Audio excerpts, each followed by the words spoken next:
نحمده ونصلي على رسوله الكريم اما بعد بسم اللہ الرحمن الرحیم۔ حضور اکرم صلی اللہ علیہ وسلم کی جنت میں معیت کے لیے نماز کی مدد۔ حضرت ربیعہ رضی اللہ عنہ کہتے ہیں کہ میں نبی اکرم صلی اللہ علیہ وسلم کی خدمت میں رات گزارتا تھا اور تہجد کے وقت وضو کا پانی اور دوسری ضروریات مثلا مسواک، مصلی وغیرہ رکھتا تھا۔ ایک مرتبہ حضور اکرم صلی اللہ علیہ وسلم نے میری خدمات سے خوش ہو کر فرمایا کہ مانگ کیا مانگتا ہے؟ انہوں نے عرض کیا کہ یا رسول اللہ، جنت میں آپ کی رفاقت۔ حضرت نے فرمایا اور کچھ؟ کہا بس یہی چیز مطلوب ہے۔ آپ صلی اللہ علیہ وسلم نے فرمایا اچھا میری مدد کیجیے سجدوں کی کثرت سے۔ فائدہ: اس میں تنبیہ ہے اس امر پر کہ صرف دعا پر بھروسہ کر کے نہ بیٹھنا چاہیے بلکہ کچھ طلب اور عمل کی بھی ضرورت ہے، اور اعمال میں سب سے اہم نماز ہے کہ جتنی نماز کی کثرت ہوگی اتنے ہی سجدے زیادہ ہوں گے۔ جو لوگ اس سہارے پر بیٹھے رہتے ہیں کہ فلاں پیر فلاں بزرگ سے دعا کرائیں گے، سخت غلطی ہے۔ اللہ جل شانہ نے اس دنیا کو اسباب کے ساتھ چلایا ہے، اگرچہ بے اسباب ہر چیز پر قدرت ہے، اور قدرت کے اظہار کے واسطے کبھی ایسا بھی کر دیتے ہیں، لیکن عام عادت یہی ہے کہ دنیا کے کاروبار اسباب سے لگا رکھے ہیں۔ حیرت ہے کہ ہم لوگ دنیا کے کاموں میں تو تقدیر پر اور صرف دعا پر بھروسہ کر کے کبھی نہیں بیٹھتے۔ 50 طرح کی کوشش کرتے ہیں مگر دین کے کاموں میں تقدیر اور دعا بیچ میں آ جاتی ہے۔ اس میں شک نہیں کہ اللہ والوں کی دعا نہایت اہم ہے، مگر حضور اکرم صلی اللہ علیہ وسلم نے بھی یہ ارشاد فرمایا کہ سجدوں کی کثرت سے میری دعا کی مدد کرنا۔ چھٹا باب ایثار و ہمدردی اور اللہ تعالیٰ کے راستے میں خرچ کرنا۔ ایثار کہتے ہیں اپنی ضرورت کے وقت دوسرے کو ترجیح دینا۔ اول تو صحابہ کرام رضی اللہ عنہم کی ہر ادا ہر عادت ایسی ہی ہے، جس کی برابری تو درکنار اس کا کچھ حصہ بھی کسی خوش قسمت کو نصیب ہو جائے تو عین سعادت ہے، لیکن بعض عادتیں ان میں ایسی ممتاز ہیں کہ انہی کا حصہ تھیں۔ ان میں سے ایک ایثار ہے کہ حق تعالی شانہ نے کلام اللہ شریف میں اس کی تعریف فرمائی، اور یؤثرون علی انفسہم ولو کان بہم خصاصہ میں اس صفت کو ذکر فرمایا کہ وہ لوگ اپنے اوپر دوسروں کو ترجیح دیتے ہیں گو ان پر فاقہ ہی ہو۔ صحابی کا مہمان کی خاطر چراغ بجھا دینا۔ ایک صحابی رضی اللہ عنہ حضور اکرم صلی اللہ علیہ وسلم کی خدمت میں حاضر ہوئے اور بھوک اور پریشانی کی حالت کی اطلاع دی۔ آقا نے اپنے گھروں میں آدمی بھیجا، کہیں کچھ نہ ملا تو حضور صلی اللہ علیہ وسلم نے صحابہ سے فرمایا کہ کوئی شخص ہے جو ان کی ایک رات کی مہمانی قبول کرے۔ ایک انصاری صحابی رضی اللہ عنہ نے عرض کیا کہ یا رسول اللہ صلی اللہ علیہ وسلم میں مہمانی کروں گا۔ ان کو گھر لے گئے اور بیوی سے فرمایا کہ یہ حضور اکرم صلی اللہ علیہ وسلم کے مہمان ہیں، جو اکرام کر سکے اس میں کسر نہ کرنا اور کوئی چیز چھپا کر مت رکھنا۔ بیوی نے کہا خدا کی قسم بچوں کے قابل کچھ تھوڑا سا رکھا ہے اور کچھ بھی گھر میں نہیں۔ صحابی نے فرمایا کہ بچوں کو بہلا کر سلا دیجیے اور جب وہ سو جائیں تو کھانا لے کر مہمان کے ساتھ بیٹھ جائیں گے اور تو چراغ کے درست کرنے کے بہانے سے اٹھ کر اس کو بجھا دینا۔ چنانچہ بیوی نے ایسا ہی کیا اور دونوں میاں بیوی اور بچوں نے فاقے سے رات گزاری، جس پر یہ آیت یؤثرون علی انفسہم نازل ہوئی۔ ترجمہ: اور ترجیح دیتے ہیں اپنی جانوں پر اگرچہ ان پر فاقہ ہی ہو۔ فائدہ: اس قسم کے متعدد واقعات ہیں جو صحابہ کے یہاں پیش آئے، چنانچہ ایک دوسرا واقعہ اسی قسم کا لکھا ہے۔ روزے دار کے لیے چراغ بجھا دینا۔ ایک صحابی رضی اللہ عنہ روزے پر روزے رکھتے تھے۔ افطار کے لیے کوئی چیز کھانے کی میسر نہ آتی تھی۔ ایک انصاری صحابی حضرت ثابت رضی اللہ عنہ نے تاڑ لیا، بیوی سے کہا کہ میں رات کو ایک مہمان کو لاؤں گا، جب کھانا شروع کریں تو تم چراغ کو درست کرنے کے ہیلے سے بجھا دینا اور جب تک مہمان کا پیٹ نہ بھر جائے خود نہ کھانا۔ چنانچہ انہوں نے ایسا ہی کیا، ساتھ میں سب شریک رہے جیسے کھا رہے ہوں۔ صبح کو حضرت ثابت رضی اللہ عنہ جب آقا کی مجلس میں حاضر ہوئے تو حضور اکرم صلی اللہ علیہ وسلم نے فرمایا کہ رات کا تمہارا اپنے مہمان کے ساتھ برتاؤ حق تعالی شانہ کو بہت ہی پسند آیا۔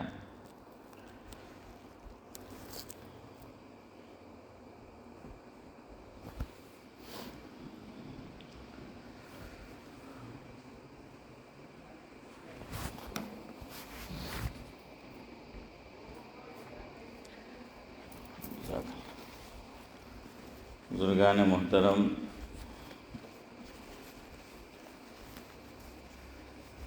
آواز اب پہلے سے کچھ اچھی ہے، مگر کرنا پڑی اس کے لیے خوب ماتھا پچی ہے۔ کیا کچھ گھریلو نسخے کا استعمال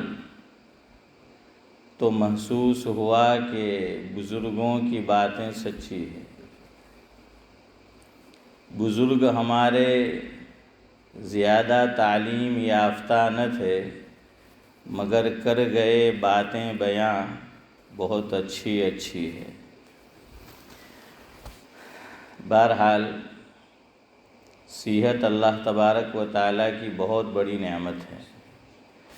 بخاری شریف کی روایت ہے، حضرت ابن عباس رضی اللہ تعالی عنہ اس کے راوی ہے، وہ فرماتے ہیں کہ آقا نے فرمایا، جس کا مفہوم یہ ہے کہ نعمتان مغبون فیہما کثیر من الناس الصحۃ والفراغ او کما قال علیہ الصلاۃ والسلام۔ خلاصہ یہ ہے کہ اللہ تبارک و تعالیٰ نے مجھے، آپ کو اور انسانوں کو دو بڑی نعمتیں دے رکھی ہے، لیکن میں اور آپ اس کی طرف سے غفلت کا شکار ہوتے ہیں۔ وہ دو نعمتیں ہیں، ایک صحت اور دوسری فراغت۔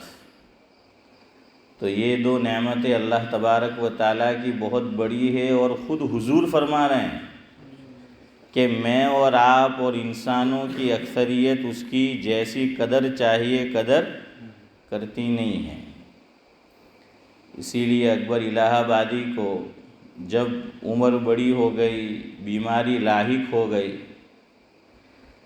تو ان کو ایک بیماری ایسی ہوئی تھی کہ طبیب نے یہ تجویز کیا کہ اونٹنی کا دودھ پینا پڑے گا۔ اونٹنی کا دودھ پیو گے تو اچھے ہوں گے۔ تو طبیعت میں ظرافت بھی تھی۔ اکبر کہنے لگے کہ پہلے سے پتہ ہوتا تو کوئی لمبی قد والی دایا کا دودھ پی لیتا بچپن میں۔ نہیں سمجھے؟ اونٹ کیا ہوتا ہے؟ اونچا ہوتا ہے نا، قد اس کا لمبا ہوتا ہے، اسی لیے کوئی آدمی لمبا ہوتا ہے تو کہتے ہیں کہ اونٹ જેવો લાંબો છે ને، ઊંટ જેવો છે ને، શું કે સલાની અક્કલ તો ઘૂંટણમાં છે એમ કે મગજમાં નહીં મળે. تو بہرحال اکبر نے بڑی پتے کی بات کہی جو بہت سے لوگوں کے ساتھ ہوتی ہے. افسوس کے ساتھ کہنے لگے، عمر بھی ہو گئی تھی، بیماری بھی، تو کہا اکبر نے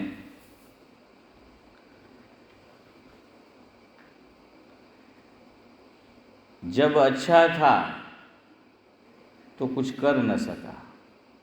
جب اچھا تھا یعنی صحت مند تھا، جب اچھا تھا تو کچھ کر نہ سکا، اور بیمار ہوا تو مر نہ سکا. کہ بیمار ہوں، موت بھی نہیں آ رہی، اور طبیب کہہ رہے ہیں کہ یہ استعمال کرو، وہ نسخہ استعمال کرو.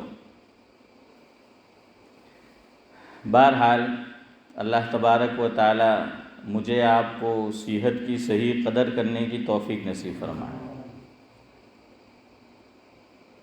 ایک ہوتی ہے تندرستی، یہ دو لفظ ہے، تن درست. تن کا معنی ہوتا ہے بدن، اسی لیے بعض مواقع پر بولا جاتا ہے کہ فلاں آدمی نے تن من دھن کی بازی لگا دی. کیا کیا؟ تن من دھن کی بازی لگا دی. تو تن یعنی بدن، درست یعنی ٹھیک، اچھا. تو فرمایا ایک تنگ دستی ہوتی ہے، ایک تندرستی ہوتی ہے.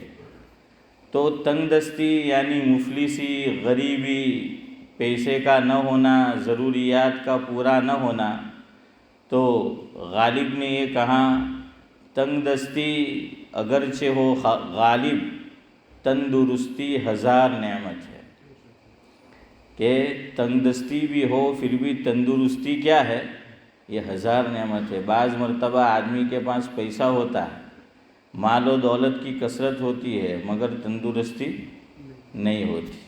اچھے سے اچھا کھانا گھر میں موجود ہے، کھا نہیں سکتا، یا کھا سکتا ہے تو تھوڑی سی مقدار سے زیادہ کھا نہیں سکتا. اچھی سے اچھی سواری گھر میں موجود ہے، لیکن سوار جو ہے وہ نہیں ہو سکتا. اس کے مقابلے میں ایک آدمی تنگ دست ہوتا ہے اور مالی پریشانی کا شکار ہوتا ہے، لیکن زندگی مزے سے گزارتا ہے. ہم نے بچپن میں دیکھا کہ ہمارے جو گاؤں ہیں اس میں ہڑپتی لوگ ہوتے ہیں، تو وہ گھر میں کام کرنے آتے تھے. دوپہر میں کیا کرتے تھے؟ ایک پیاز لیا، زور سے مکہ مارا، پیاز کے کچھ ٹکڑے کیے، سوکھی روٹی پہ رکھا اور کھا گیا. اور مزے سے سر کے نیچے اینٹ رکھی، تکیا بھی نہیں ہے. اور بعض مرتبہ اینٹ بھی نہیں ہوتی تو خدا کا دیا ہوا یہ تکیا یہ دونوں ہاتھ یا ایک ہاتھ کو وہ تکیا بنا لیتا ہے اور اسی پہ سر رکھ کے کیا ہے سو جاتا ہے. تو آدمی رشک کرتا ہے کہ یار میرے پاس مال و دولت ہے، لیکن مجھے اتنا چین و سکون نہیں ہے جتنا اس بندے کو اللہ تعالیٰ نے دے رکھا ہے، حالانکہ وہ تنگ دست ہے، مالی پریشانی کا شکار ہے. بہرحال سورہ فاتحہ کی ہم کچھ تفسیر سن رہے تھے. اعوذ باللہ من الشیطان الرجیم کے تعلق سے جو کچھ کہنا تھا وہ ایک حد تک میں نے آپ کی خدمت میں رکھ دیا. اب آج سے بسم اللہ کی بسم اللہ کرنا ہے. آج سے بسم اللہ سے بسم اللہ اور بسم اللہ کی بسم اللہ کرنا ہے. بسم اللہ الرحمن الرحیم. قرآن کریم میں اور آپ کھول کر دیکھیں گے تو سب سے پہلی جو آیت کریمہ مجھے اور آپ کو نظر آئے گی، نظر پڑے گی جس آیت پر، وہ کیا ہے؟ بسم اللہ الرحمن الرحیم. یہاں ایک مسئلہ سمجھے. اعوذ باللہ من الشیطان الرجیم لکھا ہوا نہیں ہوتا، لیکن چونکہ اللہ تعالیٰ نے قرآن کریم میں فرمایا کہ فَإِذَا قَرَأْتَ الْقُرْآنَ فَاسْتَعِذْ بِاللَّهِ مِنَ الشَّيْطَانِ الرَّجِيمِ، اس لیے ہم اعوذ باللہ من الشیطان الرجیم پڑھتے ہیں، بسم اللہ الرحمن الرحیم لکھا ہوا ہے، لیکن یہ ہر آیت کا جز نہیں ہے۔ جز یعنی حصہ، باب، پارٹ، یہ نہیں ہے، حالانکہ وہ لکھا ہوا ہے۔ دلیل کہ بسم اللہ الرحمن الرحیم ہر سورت کا جز نہیں ہے، حصہ نہیں ہے، کیا دلیل؟ تو اس کی ایک دلیل یہ کہ حضور اکرم صلی اللہ علیہ وسلم فجر کی نماز میں کون سی سورت کی تلاوت کرتے تھے، مغرب کی نماز میں کیا تلاوت کرتے تھے، عشاء میں کیا تلاوت کرتے تھے، اور بعض مخصوص دن اور رات میں جو نماز ہے دن یا رات کی، اور جو جہری نماز ہے جس میں زور سے قرأت کی جاتی ہے، تو اس میں کون سی سورت پڑھتے تھے، تو وہ حدیث پاک میں موجود ہے۔ جمعہ کے دن ہم سب جانتے ہیں کہ آپ صلی اللہ علیہ وسلم کی عادت شریفہ کیا پڑھنے کی تھی؟ فجر میں الف لام میم سجدہ پہلی رکعت میں، دوسری میں سورہ دہر، جمعہ کی نماز میں سبح اسم اور هل اتاک۔ اور روایت میں آتا ہے جس کا مفہوم یہ ہے کہ جمعہ کی شب میں، یعنی جمعہ کی رات میں، جمعہ کی رات سے کیا مراد؟ کل کی رات، کہ کل جو مغرب کی نماز ہوگی، تو روایت میں ہے کہ آپ صلی اللہ علیہ وسلم بہت سی مرتبہ جمعہ کے دن مغرب کی نماز کی امامت کراتے تھے، تو پہلی رکعت میں قل یا ایھا الکافرون کی تلاوت کرتے تھے، اور دوسری رکعت میں قل ھو اللہ احد کی تلاوت کرتے تھے، یہ فرض نماز میں جب حضرت امام ہوتے تھے۔ جیسے یہی معمول صبح کی فجر کی جو 2 رکعت سنت مؤکدہ ہے، اس میں حضور کا یہ زیادہ تر معمول رہا ہے کہ پہلی رکعت میں قل یا ایھا الکافرون اور دوسری رکعت میں قل ھو اللہ احد۔ تو مجھے بتانا یہ ہے کہ جہاں روایت میں یہ ذکر کیا گیا کہ حضور فلاں سورت پڑھتے تھے، فلاں سورت پڑھتے تھے، فلاں دن پڑھتے تھے، فلاں نماز میں پڑھتے تھے، فلاں رکعت کے اندر پڑھتے تھے، وہاں بسم اللہ الرحمن الرحیم کا ذکر نہیں، یعنی زور سے پڑھنے کا ذکر نہیں۔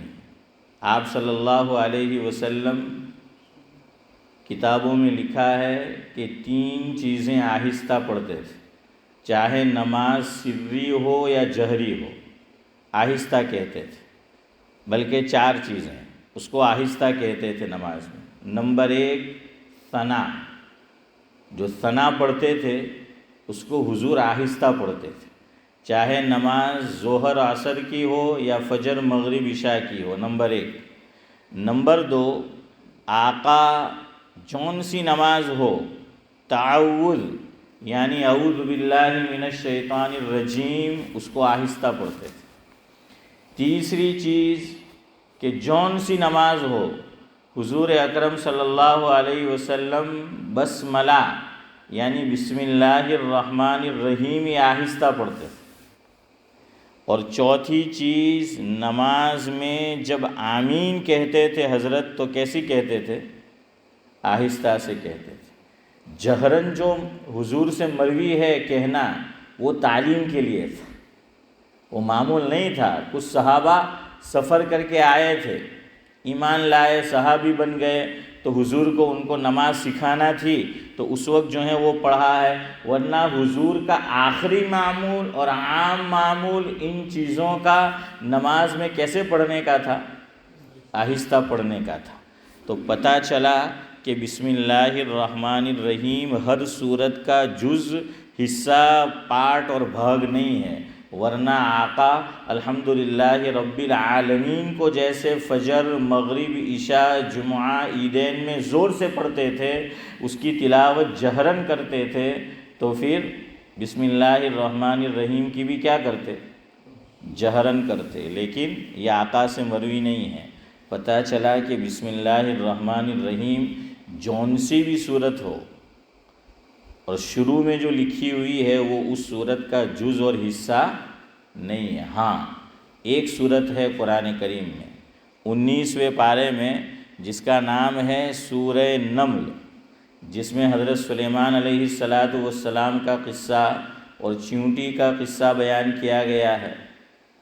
تو اس میں ہے کہ حضرت سلیمان علیہ السلام نے ملکہ سبا کو، بلقیس جن کا نام بتایا جاتا ہے، ان کو خط لکھا، تو اس میں کیا لکھا تھا؟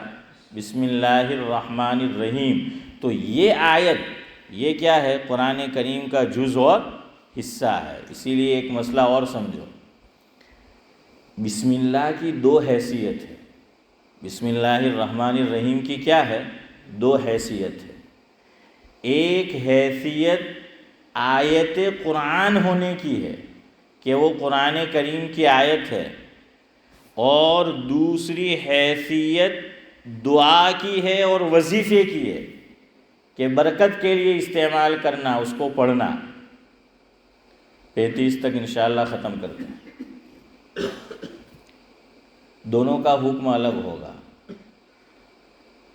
حائضہ عورت، نفاس والی عورت، بسم اللہ الرحمن الرحیم چونکہ قرآن کریم کی آیت بھی ہے، تو اس حالت میں جب کہ خاتون حائضہ ہے، حالت حیض میں ہے اور نفاس کی حالت میں ہے، بچہ پیدا ہوا، یا مرد، اس پہ غسل کیا ہو چکا؟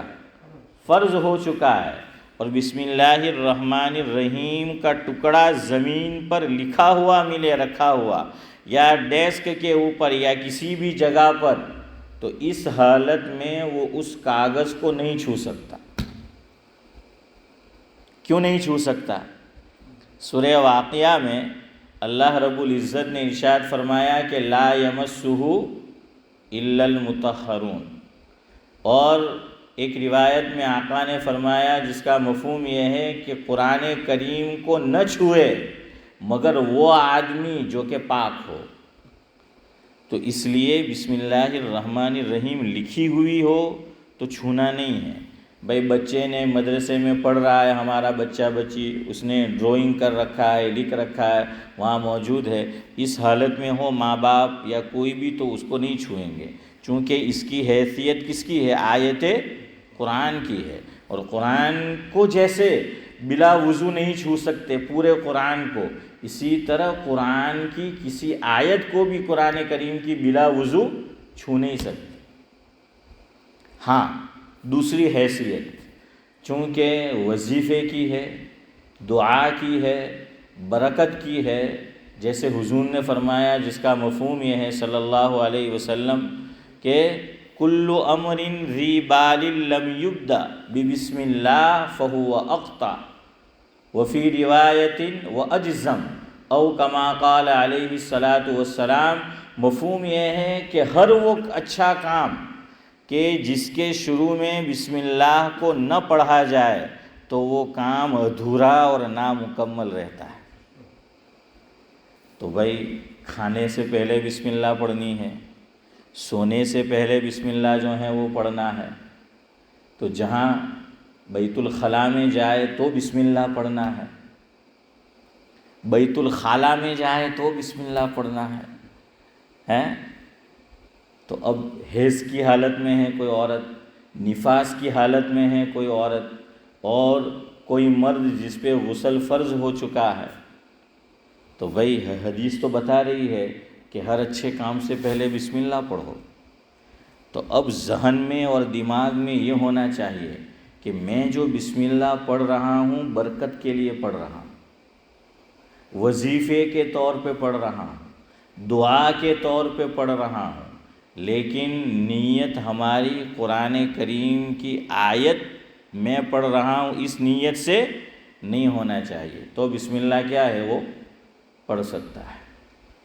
چلے آج سے ہم نے بسم اللہ کی ہے، وقت ہو گیا ہے، آگے کی بسم اللہ انشاءاللہ اگلی مجلس میں جو ہے وہ کریں گے۔